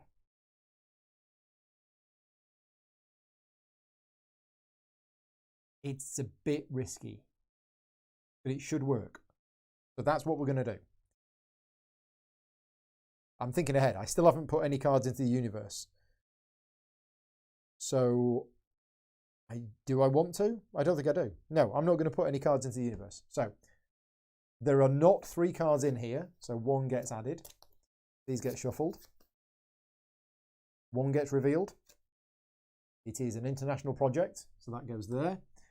Both of us now play cards, so I'm going to play that one. China's going to play that one. Okay, and then we reveal the rest of them. Planet 9 confirmed. And the Vega program, which goes there. Okay, now we reveal our cards. I'm Propaganda 1. China is Breakthrough 6. Okay, so we do the propaganda step first, which is me. So I can take one of these cards.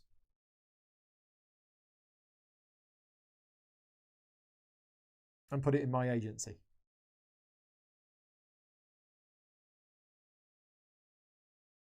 Oh, international project. You may exchange this card with any card in... Oh, hello. You may exchange this card with any card in the universe. Literally any card. Well, doesn't that fix all of my problems?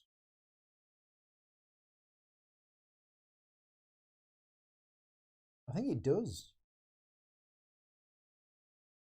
or I've got cyber espionage, I exchange this card with any card from investments. Now that's interesting because that is mandatory. That says exchange this card. International Project says you may. Okay, so there is a difference between those two cards. Gosh.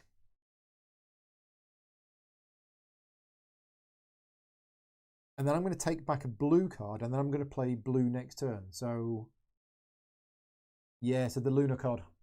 Yeah, I think you're right. So I'm going to take the International Project. That is going into play. So we're playing yellow. That's going to go there. That's going to go there. Any other yellow abilities? Yes, I can put one from my hand into my lab. I'll put that one. There you go. So Valentina Tereshkova is going into the lab. That's it for yellow abilities. I have no more. Right, technology, no. Space programs, no. Breakthrough, yes. Gets a bonus card. And takes this one, Aliens of the Past, puts it into play, and gets 2 astronauts on the launch pad. I didn't want that. Yeah, I could have prevented that. No, I couldn't. Right, bureaucracy. I got loads. So first of all, I have to pay for the Mir space station. So we're going to pay for that with some of that. I've got this action where I can exchange one of these with one from my hand. So I am going to put that one in exchange for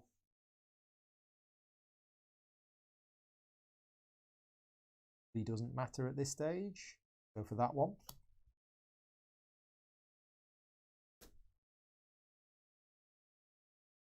There we go. So that goes back in my hand.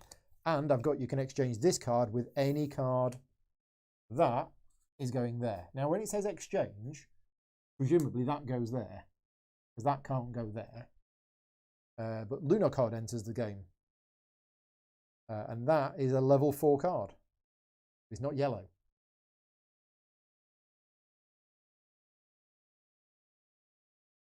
Yeah, okay, so that's going to help me next time.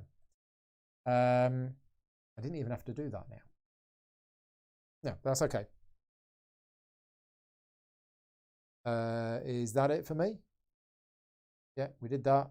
We did that. We did that. We did that. So, yeah, you place it back in the propaganda section. Thought so. So that's the bureaucracy phase done. Now we're going to phase 3. We close this project.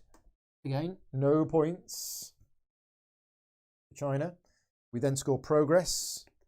So for me, that is, I'm behind, so I get 1, 2, 3, 4, 5 points. 1, 2, 3, 4, 5. China gets none, because China's chosen a red stripe action and has no red stripe levels of cards. So no points for China. Okay, and now the bit that I forgot earlier on. We are now, it's this one, we are now doing the breakthrough scoring. So here's how it works, here's how it should have worked earlier on. When you're playing against AIs, every time there is breakthrough scoring, you look to see if there is any astronauts on the launch pad. If there isn't an astronaut on the launch pad, you add one to the launch pad. If there is one, it moves one from there over there. This is possibly the most complex part of the game. It's very clever in the way that it works, but you have to read this bit carefully, and there's no way I can remember this, so I am referring to the rule book. So we have a series of 4 steps, and we stop as soon as one of them moves. Move an astronaut into the first breakthrough zone where it increases the progress it would gain and not tie with another player. And you always do this space first and then clockwise. So let's zoom in and let's have a look at this bit more carefully. So it's moving an astronaut. Does it move to here? That would not increase the progress it would gain. It's already winning that area. So putting another one in there would not do that. We go to the next area. Going here would increase the progress it would get, because at the moment it's getting none. That would mean it would get 3, but it does say, and not tie with another player. So let's go to the next area. Again, that would increase the progress it would gain and not tie with me if I didn't have Buzz Aldrin. But because I have Buzz Aldrin, that counts as if it's actually standing up. So it's not there either. It goes to here, exactly the same situation. So that is step 1 done. None of those are valid. So step 2, move the astronaut into the first breakthrough zone where it would tie with another player. So that's there. Okay, so that's the order of sequence of steps that it uses. And as soon as you find one of those steps that's valid, then it stops there. So that's what it does. Then we score breakthrough scoring. So it's going to get 3 for here. We're both going to get 3 for here, but then I'm going to get another 3 for here and here. So you always do the player at the back first. So I'm actually going to get 9. 1, 2, 3, 4, 5, 6, 7, 8, 9. I mean 2001, and then 6 for China. 1, 2, 3, 4, 5, 6. It's 1 year ahead of me now. Look how close that is. And that is round 6. We are about to go into the final round of the game, and I need a drink because this is thirsty work, this. Okay, round 7. Are we all sitting comfortably for the grand finale where I mess it all up? We will see. Right, I get a card in hand. We get a card into there. China gets a card in the lab. The China lab is worrying me. There's about 12 cards in there, and I've got 2. Then China puts a card into there, and then I choose how many cards I want to put in here. And I don't know. Because I do know that I'm playing a blue card this turn. I'm playing that card, and I am taking I'm taking either that one or that one. I know that for a fact. I didn't use this in the end. After all that. Yeah, blue is all about drawing cards into hand, which I do not need at this point in time. I don't think I want to put any cards in. Oh, no. No. Nope, nope, nope. Nobody, nope. Nope, I'm not going to put a card in. So 1 gets added. These cards get shuffled. 1 gets revealed. Again, this would be much more interesting with more players. And then we all choose a card. I'm choosing that card.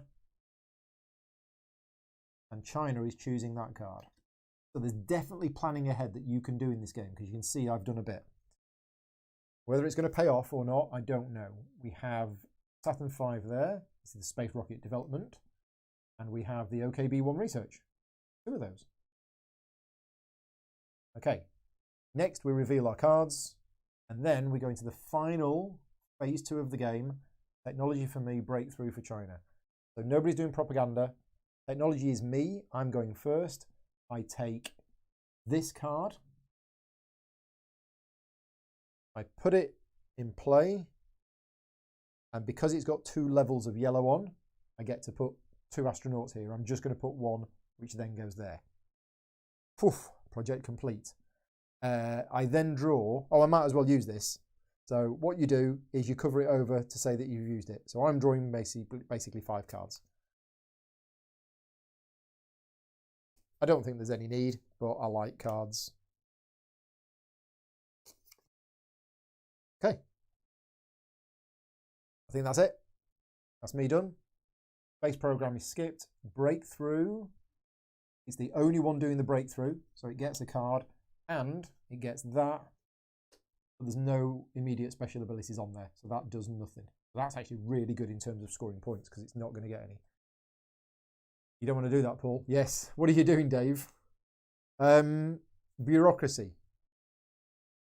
I have to spend a card. Yep, we can do that. We'll do a UFO investigation. We'll get rid of that card. And that's it. I don't have any other bureaucracy abilities now. So that's the end of phase 2. Are we all ready for the grand finale? First of all, we score the project. The project is complete and it now closes, all thanks to me. And I get 4, 5, 6, 7, 8, 9 points. Tasty. So 2001 to 2010. How ironic is that? It's a film reference, in case anybody didn't get it. Right, we've done that. We've closed the project. The projects are all now closed. Next is progress. So I'm on the blue stripe. I score 1, 2, 3, 4, 5, 6, and this is worth 5 points. That is 11 points. Wow. Okay, I'm happy with that. 11 points. We are now in 2021. We are in present day. And unfortunately for China, China has stupidly chosen the breakthrough card on the last turn and hasn't got any red stripe abilities. So, sucks to be you, China. No points for you. Next is the lab. Oh, okay. This is where China gets its revenge. 1, 2, 3, 4, 5, 6, 7, 8, 9, 10, 11, 12, 13. So we go from 2002 to 2015. It's not going to be enough. I get 2 points. Okay. And then finally we have a breakthrough scoring. Before the breakthrough scoring, this one moves. Does it go to there? No. Does it go to there? No. Does it go to there? No. There? No. That's step 1. Step 2, it goes... Oh, no. No. Yeah, because there isn't increasing its progress. Yeah, there, it's still getting 3 points for there. If it put another one in, it would essentially be just still getting 3, but taking 3 off me. It doesn't do that. It goes there. Okay, so we do breakthrough scoring. China scores 9, and then I score 9. Okay, so China goes from 2015 to 2024, and then I go from 2023 to 2032. And I think that's it. That is a lot more scoring than I got in the game this afternoon. And you can see here, this has been being built. This is really nice. But this is the Mercury project. So yeah, this is all sort of scientifically correct, this game, with all of the stuff and the artwork and everything else. But there you go. I think we got the rules wrong at the. I think we got the rules right at the end. But yeah, that's actually a big point scoring game, I think. Yeah, in space, nobody can hear you say I won. Yeah. Apologies for getting a couple of the rules wrong at the start. So if you were watching from the start, the things that I got wrong. First of all, the AI takes from the rightmost space, not the leftmost space. I got that wrong for the first 3 turns. Minor thing. The second thing that I forgot to do, early on I forgot to do the projects, but then I went back and I did them, so we fixed that. That was that you've got to keep an eye on the projects. Yeah, you've got to keep an eye on the project, so do I. But then the third thing was the breakthrough bit. That was the bit that I got wrong. So every time there is a breakthrough scoring, you look at the AI players. Again, if you're playing multiplayer, it's not a problem. But if you're playing against the AI, every time there is a breakthrough scoring, they get an astronaut. They either add an astronaut to the landing zone, I think it's called, the launch pad, or they move an astronaut from the launch pad out into one of the other breakthrough zones. But that's it. I can't wait to play this multiplayer because I think the level of interaction between the players, I think it's there, but I don't think you would experience it much for your first game. I think for your first game, maybe even your second game, you are probably trying to concentrate on what you're doing. Now, I was able to do that tonight because I'm playing against an AI, and the AI picks a random card each turn. If I was playing against other people, I would be having to think, oh, what are they going to do? You know, what cards here are they going to take, which is good for them? Or do I want to put these cards in? Whereas the AI, I knew that they were always taking the rightmost card, so I could kind of plan for that. Whereas a human player, they can choose any card. So yeah, definitely would want to play with real players. Also, I'd like to play, I mean, it takes up to 5. I'd like to play this with 3, 4, 5 would be a bit long maybe. But the amount of interaction going on down here in a 4 and 5 player game would be quite a lot. Also, the projects. You would find people starting way further back, because the reason why I started near the end is because otherwise it has no chance of getting complete. Whereas in a 4 or 5 player game, you can afford to start back here, because then if everybody's doing it, you know, you're going to be able to complete it. There you go. Martin saying it has a bit of a poker-like feel. You can read a lot of the table and a lot of the other players. Right. Other questions. If you are watching this live in the chat, or if you're not watching this live, but you're watching this afterwards, and you have played the card game, let me know how similar this is. Because Space Race, the card game, came out a few years ago. I've been wanting to play it for a couple of years, but I've never managed to get round to it. A friend of mine, Steve, who I think might be watching, who lives quite near me in Exeter, has got the card game. And I'm just curious as to how different it is. I know a lot of people said that they were going to check out this video to see how different it was from the card game. And I'm curious to hear your thoughts. So yeah, let me know in the comments if you've got the card game and how different you feel this is. And that's it. Would I play the solo game again? I probably would, because I don't like it when I make rules mistakes. I would play the solo game again, and hopefully I would remember about the projects, and I would remember about the breakthrough. Basically, the things I got wrong in this game, I want to play again so that I don't get them wrong next time. Also, if you do own the Cold War expansion, you will get 2 very large rockets. I have started painting this one. So this is the Saturn V rocket. Let's just zoom in a bit. So it's pretty big, as you can see. It's 6 inches tall, more, 7 inches tall. It's very, very detailed. I've started painting it. It's had about 10 coats of white paint so far. And over this weekend, I plan to actually do the silver, the red, and the black on it. So yeah, so that's pretty cool. That's the Saturn V rocket. And Martin, did you say that you were going to be sharing the STL files for all of the rockets in this game so that people can print out their own versions? I think Martin said that. And you were going to put a link in the chat, I think. So if you wanted to put that link in there now, if you have a 3D printer at home, or you know somebody with a 3D printer, Boardcubator is going to make the STL files for these available so that you can print them out at home. Now this is a pretty big miniature, but presumably if you've got a 3D printer, you could actually print it out twice the size of this if you wanted to. So yeah, anybody can download the print and play files for the game, which also includes the STLs. So they've been really good. They've actually made the entire game available as print and play if you wanted to. But yeah, if you want to put the link in the chat, it might not let you put the link in the chat because I need to approve it. So I'll just go to YouTube. Once you put the link in the chat, I will approve it so that you can see it. That's the Russian one for the Cold War expansion. And just before you go, what I'm actually going to do is I'm actually going to show you now the 4 cards that we took out at the start of the game, wherever I put them, were the rocket-specific cards. Okay, so remember at the start of the game, we took out the rocket-specific cards for NASA because we weren't playing the thematic setup. But if we were playing it, these are the 4 cards that we would use. And these are completely unique for NASA. So every faction has its own 4 rocket-specific cards, which you can use. And yeah, they're all slightly different. So I think if I played it again with new players, I'd probably play the standard game first. I would always want to play the standard game first with new players. But then the thematic setup with the rocket-specific cards and the slightly different setup, yeah, that would be quite cool as well. Rocket-specific cards have unique artwork. Oh, right. I didn't realise that, but yeah. Okay, very nice. So the artwork on these cards is unique then.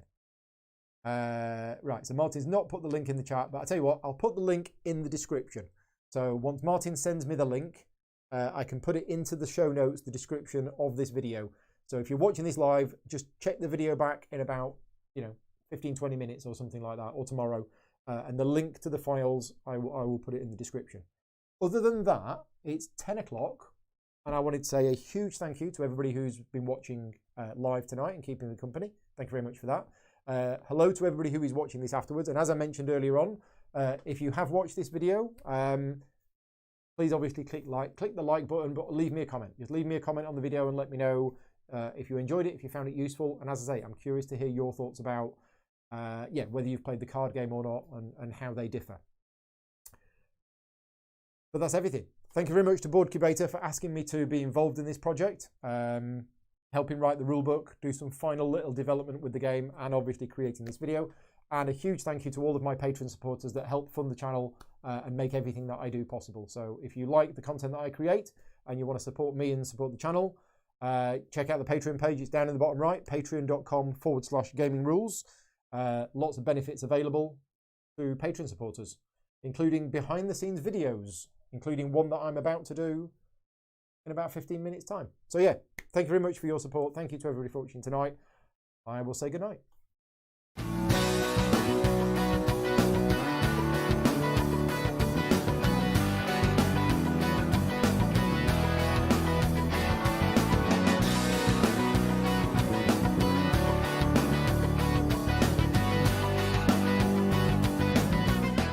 Gaming Rules is proudly sponsored by Game Toppers, upgrading your gaming experience. Visit GameToppersLLC.com.